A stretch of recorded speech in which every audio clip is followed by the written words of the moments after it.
সবাইকে নমস্কার, সবাইকে স্বাগত জানাচ্ছি আমাদের আজকের এই শরণাগত অনুষ্ঠানে। সবাইকে শুভ কামনা জানাচ্ছি এবং সবাইকে শুভ সকাল জানাচ্ছি।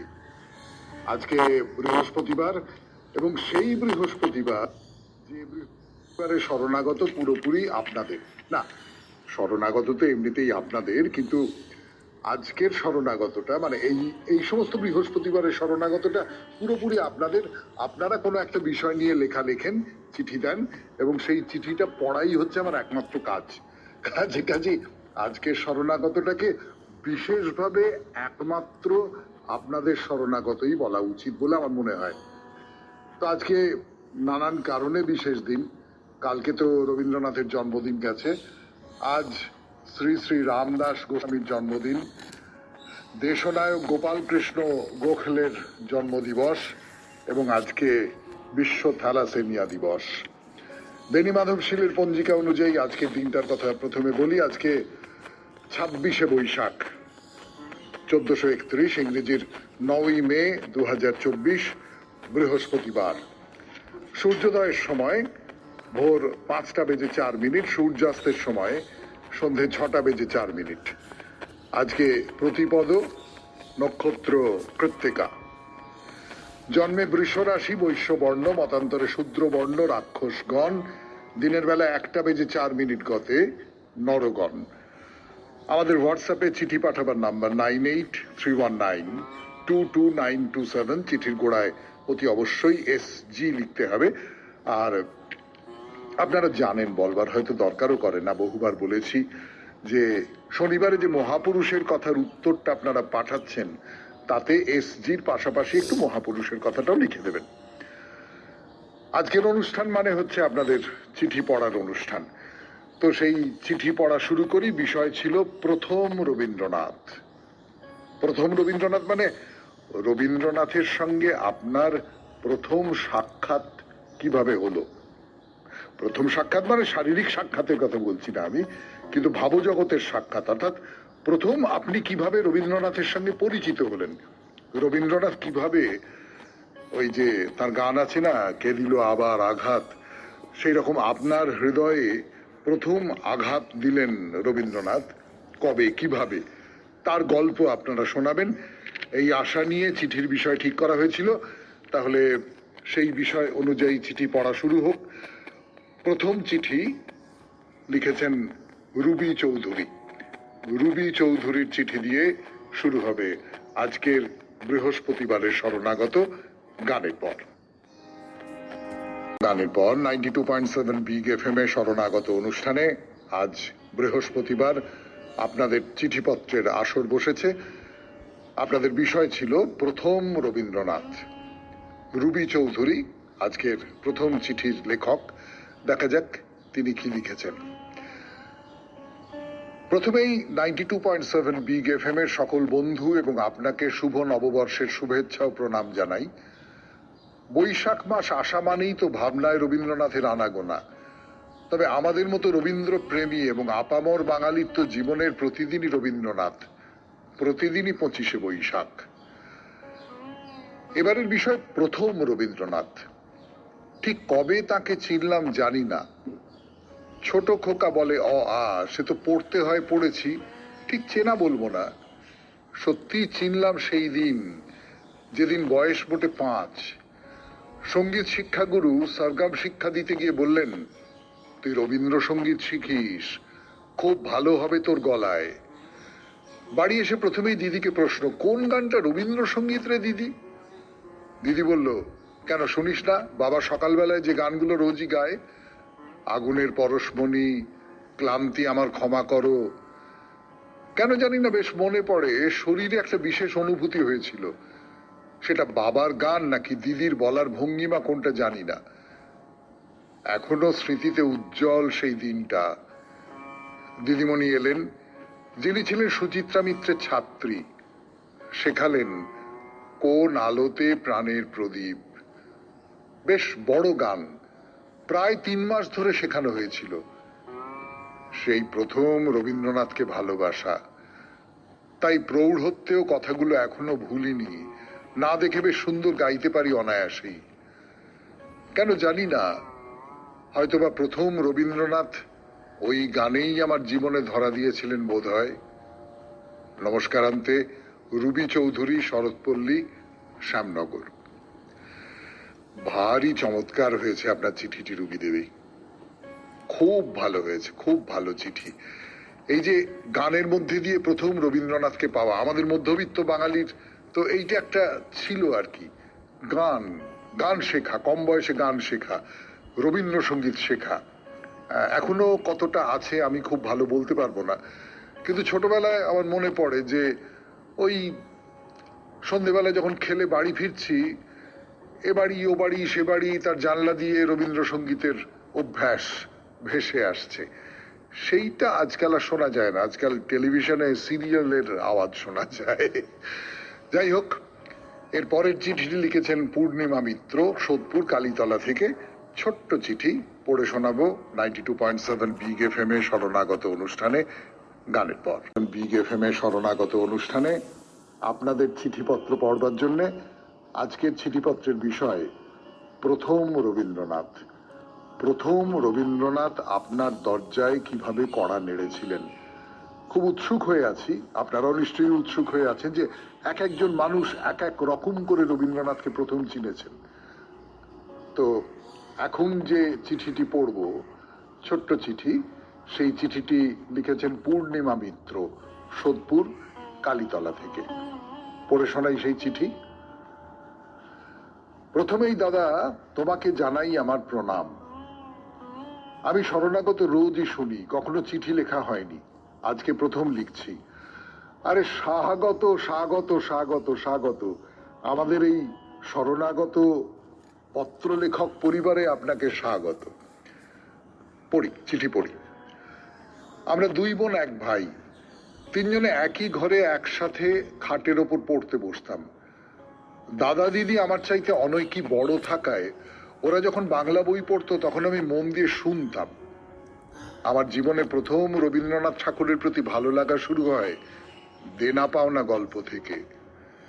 নিরুপমার দুঃখ আমাকে বড় কাঁদাতো, আর সেই দিন থেকে শুরু করলাম রবীন্দ্রনাথ ঠাকুরের গল্প পড়া, গানকে ভালোবাসা।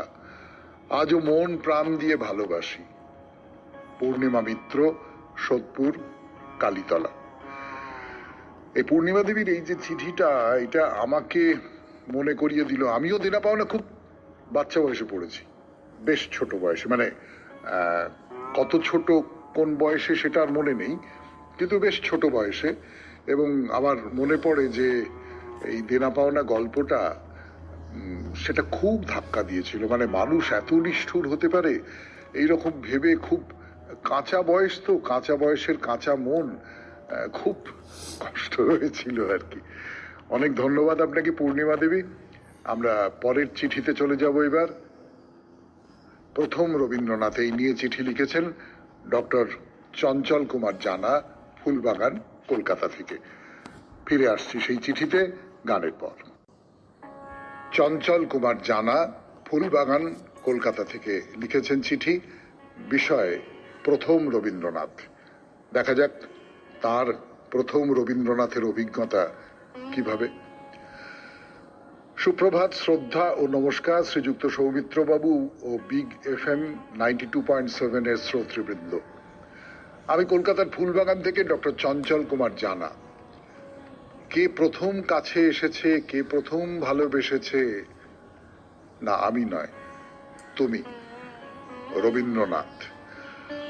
রবীন্দ্রনাথ আপামর বাঙালি, ভারতবাসী ও বিশ্ববাসীর মননে। সরাসরি সাক্ষাৎ না হলেও পরোক্ষে নব নব রূপে তিনি আমাদের সঙ্গে আছেন। প্রথম আলাপ কবে তা হয়তো স্মৃতির গভীরে। ছোটবেলায় বেড়ে ওঠা ও পড়াশোনা মেদিনীপুরের এক গ্রামে। মনে পড়ে বাড়ির সরস্বতী পুজো খুব সমারোহে হতো। সেবার রবীন্দ্রনাথের বিসর্জন নাটক হলো। বাবার রঘুপতি ও কাকুর জয়সিংহের চরিত্রে অভিনয় এখনো মনে দাগ কেটে আছে। তারা এখন হয়তো তারাদের দেশে। ক্লাস 5-এ হাই স্কুলে ভর্তি হলাম, বাড়ি থেকে 6 কিলোমিটার দূর। মেঠো পথে 11 নম্বরই ছিল একমাত্র ভরসা।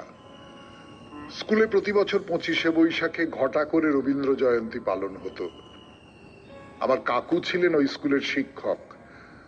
রবীন্দ্র জয়ন্তী পালনে শিক্ষকেরা ছিলেন খুবই আন্তরিক। তাদের অনুপ্রেরণাই সম্ভবত আমাকে প্রথম কবিগুরুর এত কাছে নিয়ে এলো। ক্লাস 6-এ দেবতার গ্রাস আবৃত্তিতে প্রথম হয়ে রবীন্দ্রনাথের প্লাস্টার অফ প্যারিসের একটি ফটো ও গল্পগুচ্ছ বই পেয়েছিলাম, যা আমার সংগ্রহে আজও অমলিন। ক্রমশই তার সঙ্গে যোগাযোগ আরো নিবিড় হতে থাকলো। 1970-এ কলকাতায় ডাক্তারি পড়তে এসে প্রতি বছর 25শে বৈশাখ রবীন্দ্র সদন মুক্ত মঞ্চে ও জোড়াসাঁকো ঠাকুর বাড়িতে ভোর 4টে পৌঁছে যাওয়া হয়ে দাঁড়ালো এক নেশা। প্রথম রবীন্দ্রনাথের টানে গত বছর ফেব্রুয়ারিতে গেলাম শিলাইদহ রবীন্দ্র কুঠি বাড়ি। ভারী সুন্দর সংরক্ষণ। তার গান, তার গল্প, তার কবিতা, তার উপন্যাস এখন আমাদের পথের পাথেয়। মিউজিক থেরাপিও এখন চিকিৎসার একটি অঙ্গ। তিনি আমার প্রাণের আরাম, মনের আনন্দ, আত্মার তৃপ্তি। তিনি লিখে গেছেন, আজি হতে 100 বর্ষ পরে কে তুমি পড়িছ বসি আমার কবিতাখানি কৌতূহল ভরে। কিন্তু 100 বা সহস্র নয়, যতদিন সভ্যতা থাকবে ততদিন রবীন্দ্রনাথ আমাদের প্রাণে ও মনে থাকবেন। স্বামীজি বলতেন, যদি জন্মেছ তো একটা দাগ রেখে যাও। রবীন্দ্রনাথ যা সৃষ্টি করে গেছেন তাই দিয়ে আজ আমরা অনেকে করে খাচ্ছি। তার কথাতেই শেষ করি, মনুষ্যত্বের শিক্ষাটাই চরম শিক্ষা, আর সমস্তই তার অধীন। ধন্যবাদ ও নমস্কার। ডক্টর চঞ্চল কুমার জানা, ফুলবাগান, কলকাতা। ভারী সুন্দর চিঠি চঞ্চল বাবু, খুব সুন্দর। এবং আমার যেটা খুব ভালো লাগছে যে কত রকম ভাবে মানুষ তারা কত রকম ভাবে রবীন্দ্রনাথকে কাছে পেয়েছেন। প্রত্যেকে পরস্পরের থেকে একেবারে আলাদা করে পেয়েছেন। পরের চিঠিটি শ্রাবণী ভট্টাচার্য লিখেছেন, কলেজ স্ট্রিট, কলকাতা থেকে। পড়ব সেই চিঠি, তার আগে শুনবো গান 92.7 বিগ এফএম এ শরণাগত অনুষ্ঠানে। ফিরে এলাম 92.7 বিগ এফএম এ শরণাগত অনুষ্ঠানে, বৃহস্পতিবারের শরণাগত। এখন যে চিঠিটি পড়ব সেটি কলেজ স্ট্রিট থেকে লিখেছেন শ্রাবণী ভট্টাচার্য। পড়ে শোনাই সেই চিঠি। প্রথম রবীন্দ্রনাথ। সুপ্রভাত মাস্টার মহাশয়। আমার কাছে প্রথম রবীন্দ্রনাথ ঠাকুর এলেন তখন ঠাকুর আছেন অন্য কোথাও দৈহিকভাবে। তবু ঠাকুরের চলে যাওয়ার দিনটাতে যেহেতু আমার পৃথিবীতে আমার আশা, তাই হয়তো অজান্তে ঠাকুরের সাথে আমার বন্ধন তৈরি হয়েছিল জন্মসূত্রে। এরপর প্রথম আমার কাছে ঠাকুর আসেন সহজ পাঠ বইটির মধ্য দিয়ে। আমি তখন প্রথম শ্রেণীর, পড়তাম ছোট খোকা বলে অ আ, সেখানে সে কথা কওয়া। এরকম ভাবে হাট কবিতা, কুমোরপাড়ার গরুর গাড়ি, নাম তার মতিবিল, বহুদূর জল, যখন যেমন মনে করি তাই হাতে পাই যদি, সেদিন ভোরে দেখি উঠে বৃষ্টি বাদল গেছে টুটে, ওইখানে মা পুকুর পারে জিয়ল গাছের বেড়ার ধারে। শিশুরা যে বই পড়ে সেই সব বই পড়তাম, আর পুরো বই সহজেই তাড়াতাড়ি মুখস্থ হয়ে যেত, সহজেই, কেন জানি না। হয়তো আমাদের বাড়িতে সঞ্চয়িতা ছিল ও তার থেকে বাবা আবৃত্তি করতেন, বীরপুরুষ, শতবর্ষ শুনতাম। আমার দাদা দিদিরা ঠাকুরের লেখা যাই পড়তো শুনে শুনে আমার মুখস্থ হয়ে যেত। ধুলা মন্দির, বাবা যদি রামের মতো পাঠায় আমায় বনে, এত সব ভালো ভালো লেখা মনে ভারী ভালো লাগতো। স্কুলে 2য় শ্রেণীতে শ্যামলীদি একদিন টিফিনের পর হারমোনিয়াম বাজিয়ে শোনালেন ও শেখালেন, ভরা থাক স্মৃতি সুধায় বিদায়ের পাত্রখানি। গানের ক্লাসে শিখলাম কুমকুম দিদিমণির কাছে, এবার তোর মরা গাঙে বান এসেছে, এখন আর দেরি নয়, কবে আমি বাহির হলেম। এরকম অনেক গান। আমাদের বাড়িতে রেডিওতে রবীন্দ্রনাথ ঠাকুরের গান নিয়মিত বাজত। কানে মনে একটা আবেশ থেকে যেত, ভালো লাগা, ভালোবাসা থেকে এক পরিপূর্ণ আনন্দ, বা চোখে জলও আসতো, এখনো আসে। এছাড়া আনন্দমেলা, খবরের কাগজে ঠাকুরের কোনো লেখা ছবি থাকলেই পড়তাম, দেখতাম। খুব ছোটবেলায় মামা বাড়িতে মামার পরিচালনায় রবীন্দ্র জয়ন্তী উদযাপিত হতো প্রতি বছর চমৎকার করে। এক বছর কবির জন্মদিনে প্রথম গেলাম জোড়াসাঁকোতে কবি ভবনে। মনে পড়ে সেদিন কবি ভবনে খুব ভিড়, গান হচ্ছে, কত লোকজন, কবির ঘরে ছবিতে মালা পরানো, সবাই প্রণাম করছেন, আমরাও প্রণাম করলাম। তারপর বংশলতিকাও দেখেছিলাম, সেসব খুব ভালো মনে নেই। এইভাবে কবি আমার কাছে রয়ে গেলেন। কবিকে জানাই শতকোটি প্রণাম, সকলকে রবীন্দ্র জয়ন্তীর শুভেচ্ছা জানিয়ে শেষ করলাম। Srabani Bhattacharya, College Street, Kolkata. এইটা ছিল, জানেন শ্রাবণী দেবী, শুধু আপনাকেই বলছি না, সকলকেই বলছি, এটা এখন হয়তো সেখান থেকে আমরা খানিকটা সরে এসেছি, যে এই মধ্যবিত্ত বাঙালির বাড়িতে একটা রবীন্দ্রনাথের চর্চা ছিলই আর কি। রবীন্দ্রনাথের গান, রবীন্দ্রনাথের কবিতা, এসবগুলো ছিলই। চমৎকার চিঠি। এর পরের চিঠিতে যাব, কিন্তু মজার ব্যাপার, সেই চিঠিটি লিখেছেন সৌমিত্র বসু। না না না না, আমি না। সৌমিত্র বসু ঠিকানাটা আলাদা, Rajdeep apartment, VIP road, Kolkata 7,01,000। Soumitra বসুর চিঠি পড়বে সৌমিত্র বসু, 92.7 বিগ এফএম এ শরণাগত অনুষ্ঠানে, গানের পর। যা বলছিলাম আপনাদের, গানের আগে সৌমিত্র বসুর চিঠি পড়বে সৌমিত্র বসু, 92.7 বিগ এফএম এ শরণাগত অনুষ্ঠানে। বিষয় প্রথম রবীন্দ্রনাথ। পড়ি। সেই কোন শিশুকাল থেকে মা নিজের কোলে আমায় বসিয়ে সুরে সুরে বলে যেতেন, দিনের আলো নিভে এলো, সূর্যি ডোবে ডোবে, আকাশ জুড়ে মেঘ করেছে চাঁদের লোভে লোভে। আর ঠিক সেইক্ষণ থেকেই ধীরে ধীরে রবীন্দ্রনাথ ঠাকুর আমার মনে, আমার প্রাণে প্রবেশ করেছেন। এক কঠিন অসুখে মা তার দৃষ্টিশক্তি হারিয়েছিলেন, কিন্তু রবীন্দ্রনাথ ঠাকুরের গান আর কবিতা পাথেয় করে মা তার জীবনটা এগিয়ে নিয়ে গিয়েছিলেন, আর সঙ্গে ছিলাম আমি। বেশ ছোটবেলায়, তখন পঞ্চম শ্রেণীতে পড়ি, আমরা বন্ধুরা রবীন্দ্রনাথ ঠাকুরের ছুটি নাটকটি মঞ্চস্থ করেছিলাম। আমি ছিলাম বালকদের দলে, যে দলের পান্ডা ছিল ফটিক। সে কি প্রতাপ ফটিকের তার গ্রামে। আর সেই ফটিক যখন কঠিন অসুখে তার মাকে বলছে, মা আমার ছুটি হয়েছে, আমি বাড়ি যাচ্ছি, তখন জীবনটাকে সামনাসামনি আমায় চিনতে শিখিয়েছেন রবীন্দ্রনাথ। আমার ছেলেবেলা ঘিরে রবীন্দ্র গান, তার কবিতা, তার নাটক। রবীন্দ্রনাথ ফিরে আসুক আমার কাছে, বারে বারে থাকুক আমার অন্তরে। Soumitra Basu, Rajdeep apartment, VIP road, Kolkata 7,01,000। হ্যাঁ, এমনি করেই রবীন্দ্রনাথ কোনো একটা সূত্র ধরে আমাদের মনের মধ্যে জায়গা করে নেন। এর পরের চিঠিটিতে যাব। সেই চিঠিটি লিখেছেন মালা সাহা, বরানগর থেকে। গানের পর। বৃহস্পতিবারের শরণাগত, প্রথম রবীন্দ্রনাথের শরণাগত, 92.7 বিগ এফএম এ শরণাগত অনুষ্ঠানে পড়ছি। বিষয় প্রথম রবীন্দ্রনাথ। সুপ্রভাত দাদা ভাই। চিঠির প্রথমে আপনি আমার সশ্রদ্ধ প্রণাম নেবেন, আর বিগ এফএম পরিবারের সকল কুশীলবদের ও শ্রোতা বন্ধুদের জানাই আন্তরিক শুভেচ্ছা।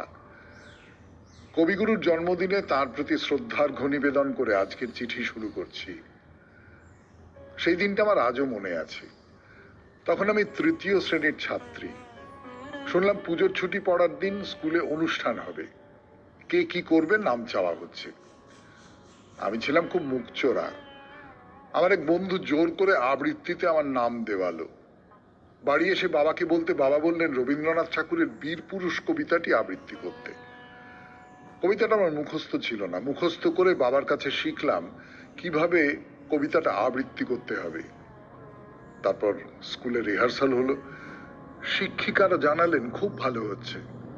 কি আনন্দ তখন আমার। সেই প্রথম আমি রবীন্দ্রনাথকে উপলব্ধি করলাম, সেই আমার তার সাথে প্রথম পরিচয়। কবিতাটা আত্মস্থ করার সময় মনে হয়েছিল এ যেন আমারই মনের কথা, আমিই যেন সেই বীর পুরুষ। সমস্ত দৃশ্যটাই চোখের সামনে ভেসে উঠেছিল। মনে পড়ে অনুষ্ঠানের দিন পুজোর জামা পরে স্কুলে গিয়েছিলাম, খুব হাততালি পেয়েছিলাম কবিতাটা আবৃত্তি করে। বাবার কাছ থেকে কবিগুরু সম্পর্কে অনেক কথা জেনেছিলাম। তারপর তো ধীরে ধীরে কবির কত গান, কত কবিতা, কত গল্প, কত উপন্যাসের সাথে পরিচিত হলাম। কিন্তু প্রথম পরিচয়ের সেই স্মৃতি মনের মণিকোঠায় ঠাঁই করে নিল, যা আজও ভুলতে পারিনি। যদি আমার এই চিঠিটি পাঠযোগ্য মনে হয় তবে পড়বেন। কবিগুরুকে প্রণাম জানিয়ে আজকে চিঠি শেষ করলাম। ভালো থাকবেন। নমস্কারান্তে, মালা সাহা, বরানগর। আস্তে আস্তে আস্তে আস্তে রবীন্দ্রনাথের সঙ্গে পরিচিত হবার নানান দরজা খুলে যাচ্ছে আমাদের চোখের সামনে। ভারী ভালো লাগছে, আমার খুব ভালো লাগছে। মানে অনেকগুলোর সঙ্গে আমার নিজের যে অভিজ্ঞতা সেটার মিলমিশ হয়ে যাচ্ছে। এর পরের চিঠিটি লিখেছেন সত্যহরি ভট্টাচার্য, উত্তর বাগসাড়া, সাঁতরাগাছি, হাওড়া। গানের পর ভট্টাচার্যের চিঠি 92.7 বিগ FM এ শরণাগত অনুষ্ঠানে। প্রথম রবীন্দ্রনাথ। প্রিয় সৌমিত্রবাবু, এইবারের বিষয়ে প্রথম রবীন্দ্রনাথ আমার মনে কিভাবে দাগ কেটেছিল। আজন্ম রোম্যান্টিক, চিন্তাবিদ, শিক্ষাবিদ, দার্শনিক রবীন্দ্রনাথ ঠাকুর, তিনি যে সারা বিশ্বের পরম বিস্ময়। আমরা জেনেছি শেক্সপিয়ার, কালিদাস, মোপাসা, টলস্টয়, চেখভ, মিল্টনের সঙ্গেই বিশ্ব সাহিত্যে রবীন্দ্রনাথের নাম উচ্চারিত হয়। আমি তখন ছোট, রবীন্দ্রনাথের গল্প, কবিতা পাঠ্য বইয়ে পড়েছি, কিন্তু তখন সে বোধ আসেনি তিনি কত বড় লেখক। আমাদের সময় স্কুল পাঠ্য বইয়ে সহজ পাঠ ছিল না। বিদ্যাসাগরের বর্ণ পরিচয়ের প্রথম ও দ্বিতীয় ভাগ পড়ে প্রাথমিক শিক্ষার পাঠ রপ্ত করেছি। পরবর্তী পর্যায়ে ক্রমশ রবীন্দ্রনাথের কবিতা বাংলা পাঠ্য বইয়ে পড়েছি, কিন্তু তখনও রবীন্দ্রানুরাগী হইনি, কারণ সে বোধ আসেনি। যখন পঞ্চম শ্রেণীতে পড়ি তখন রবীন্দ্রনাথকে উপলব্ধি করতে পারলাম। আমাদের স্কুলের নিয়ম ছিল গরমের ছুটি পড়বার আগের দিন রবীন্দ্র জয়ন্তী পালন করা। তার জন্য যারা গান গাইবে তারা আমাদের স্যার শঙ্করবাবুর কাছে প্রায় 15 দিন আগে থাকতে তালিম নিল, আর যারা নাটকে নাম দিয়েছিল তারা বাংলার শিক্ষকের কাছে রিহার্সাল শুরু করলো। তিনি 2 বিঘা জমি কবিতার নাট্যরূপ দিয়েছিলেন। নির্দিষ্ট ছুটি পড়বার আগের দিন অনুষ্ঠান হলো। প্রথমে গান হবার পর শুরু হলো নাটক 2 বিঘা জমি। প্রথমে উপেনের চরিত্রে অভিনয় দেখে আমার চোখের জল বাঁধ মানেনি। মিথ্যা দেনার দায়ে জমিদার তার সম্বল 2 বিঘা জমি দখল করলো। অগত্যা সন্ন্যাসীর বেশে দেশে দেশে ঘুরতে ঘুরতে স্বাদ হলো ফিরে যাবে জন্মভিটাতে। তা প্রায় 15 বছর পরে। রথতলা, নন্দীর গোলা, মন্দির পার হয়ে জন্মভিটেতে পৌঁছলো। দেখলো প্রাচীরের গায়ে আম গাছটা আছে। হঠাৎ 2টো পাকা আম তার কোলে এসে পড়লো। মাথা ঠেকিয়ে ভাবতে লাগলো, জ্যৈষ্ঠের ভোরে পড়া ফাঁকি দিয়ে কত আম কুড়োতাম। মাথা তুলতেই মালি তাকে মারতে মারতে জমিদারের কাছে নিয়ে গেল। জমিদার তাকে চোর বদনাম দিয়ে শাস্তি দেবার হুমকি দিল। চোখের জলে ভাসতে ভাসতে ভাবলো, তুমি মহারাজ সাধু হলে আজ, আমি আজ চোর বটে। বড় হয়ে এই কবিতাটি অনেকবার পড়েছি। তখন থেকেই রবীন্দ্রনাথকে ভালোবেসে ফেলেছি। নমস্কার নেবেন। শুভ রবীন্দ্র জয়ন্তীতে আপনাকে অভিনন্দন জানাই। আপনার কণ্ঠে আবৃত্তি পাঠ সত্যিই খুব ভালো লাগে। 2 বিঘা জমি কবিতাটি যদি একদিন সময় মতো পাঠ করেন তবে খুব আনন্দিত হব। বিনীত, সত্যহরি ভট্টাচার্য, উত্তর বাগসাড়া, সাঁতরাগাছি, হাওড়া। হ্যাঁ সত্যহরি বাবু, 2 বিঘা জমি কবিতাটি খুব বড় তো, মানে আমি সাধারণত সেই সমস্ত কবিতা বাছি যেগুলো আকারে ছোট। আমাকে তো একটা মাপ মনে রাখতে হয়। তবু মাথায় রইল, নিশ্চয়ই কোনো একটা সুযোগে যদি পাই তাহলে শোনানো যাবে। এরপরের চিঠিটি লিখেছেন শিপ্রা দে, দমদম থেকে। ফিরে আসছি সেই চিঠিতে, তার আগে গান। 92.7 বিগ এফএম এ বৃহস্পতিবারের শরণাগত অনুষ্ঠানে সেই চিঠি পড়ব। বিষয় প্রথম রবীন্দ্রনাথ। সকল শ্রোতাবৃন্দ, বিগ এফএম এর সকল কলাকুশলীগণকে জানাই প্রভাতী শুভেচ্ছা। আজকের চিঠির বিষয় কিছু লেখা মনে হলো সবচেয়ে বেশি কঠিন। তার কারণ রবীন্দ্রনাথ কবে থেকে আমাদের মনের মধ্যে, মনের গভীরে, শিরা উপশিরাতে ছড়িয়ে পড়েছেন তা সঠিকভাবে বলা আমার পক্ষে অসম্ভব। তবু লেখার অদম্য ইচ্ছাটা মনের কোণে উঁকি মারছে, তাই মনের কোণে লুকিয়ে থাকা সেই স্মৃতিগুলি থেকে দুই একটি ঘটনা বর্ণনা করার চেষ্টা করছি।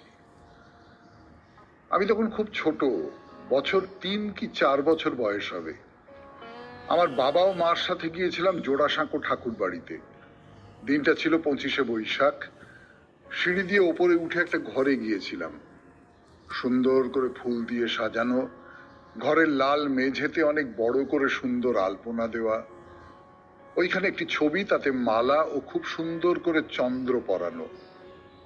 তখন এতটাই ছোট ছিলাম যে বোধ বুদ্ধি খুব একটা কাজ করতে বলে মনে হয় না।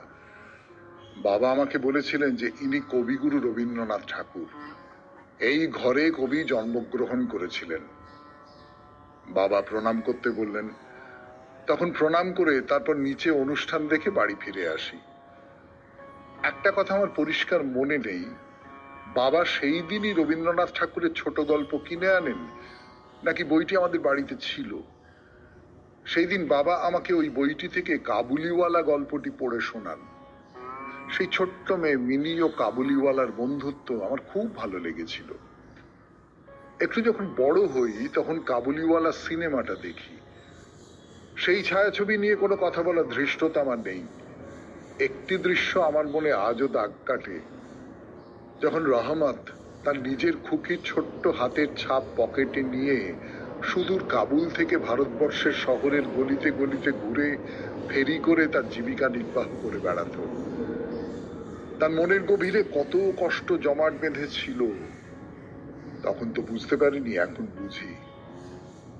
সময়ের সাথে পাল্লা দিয়ে ধীরে ধীরে যখন বড় হলাম তখন উপলব্ধি করলাম আমাদের জীবনের প্রতিটি মুহূর্তের কথা কবি লিখে রেখে গেছেন।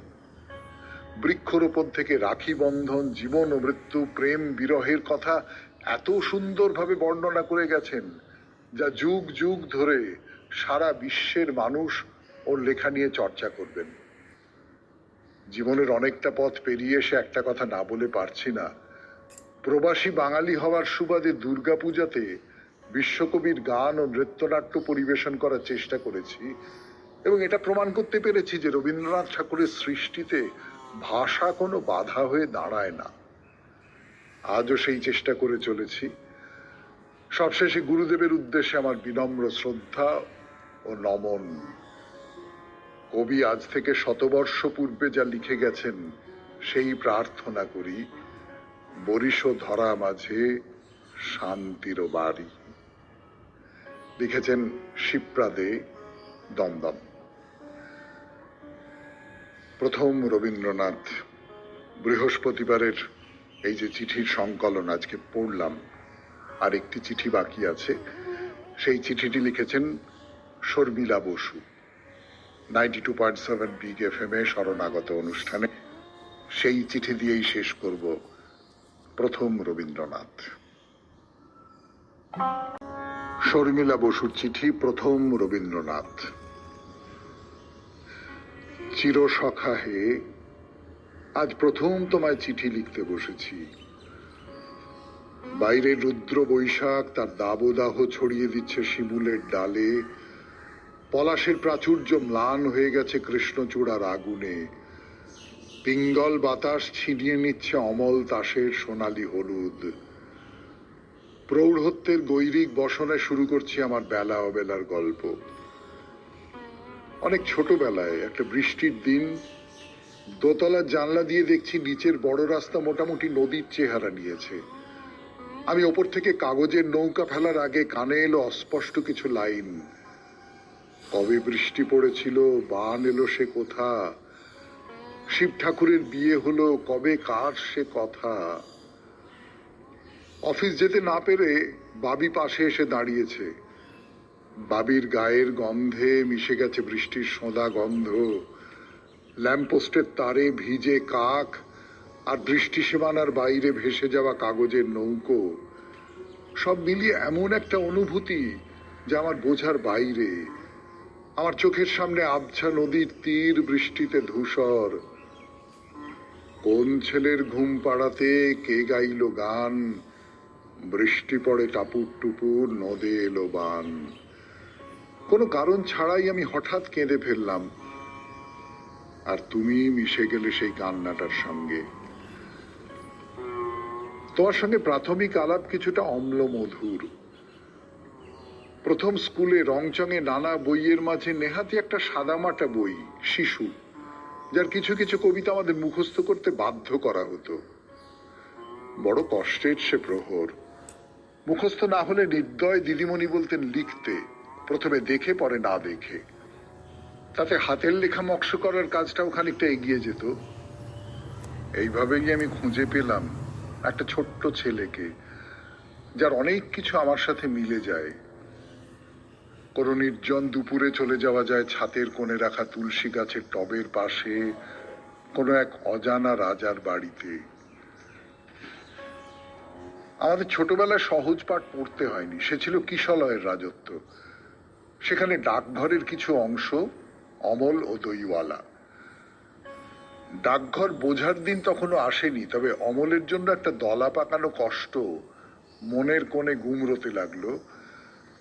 আর সেই কষ্টটা ভেতরে রেখেই পরীক্ষার খাতায় লিখে ফেললাম পাঁচমুড়া পাহাড় আর শ্যামলী নদীর বর্ণনা।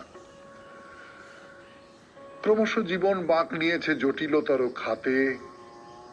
মাথার উপরে রাখার হাতগুলি এক এক করে সরে গেছে, ফাটল ধরেছে মূল্যবোধের ভিতে। বিশ্বাস অবিশ্বাসের দোলাচলে গুমরে উঠি। চিরসখা হে, ছেড়ো না মোরে ছেড়ো না। আর পরম নিশ্চিন্তে চোখ বন্ধ করি। জানি বন্ধু জানি, তোমার আছে যে হাতখানি। চিঠি চলে যাচ্ছে নির্দিষ্ট সীমার বাইরে। তোমার খুকু, শুভেচ্ছান্তে, শর্মিলা বসু।